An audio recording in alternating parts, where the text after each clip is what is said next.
The Tampered Press was a beloved bakery and cafe in the Trinity Bellwoods neighborhood of Toronto.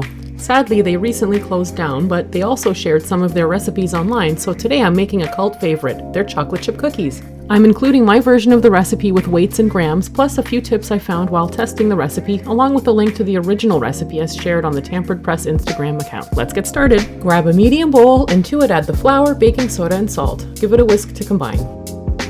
Grab a separate bowl, add the white and brown sugars and melted butter, and whisk together. Add the egg yolk, and vanilla, and whisk until smooth.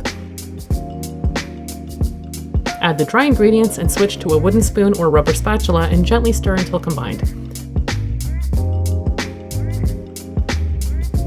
Finally, add the chocolate chips and fold in until evenly distributed.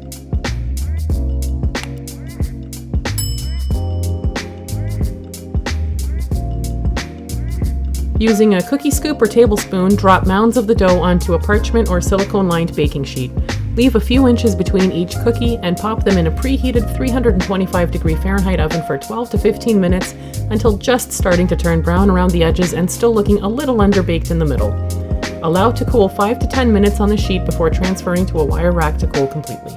And there you have it, the perfect chocolate chip cookie when you have a milk and cookies craving. I can totally understand why these cookies have had the fan following that they did. They're soft and chewy and a little bit nostalgic. Though personally, I prefer chocolate chip cookies with a more complex flavor, which is why I developed this recipe for my ultimate chocolate chip cookies. If you like this video, don't forget to like and subscribe. See you next time!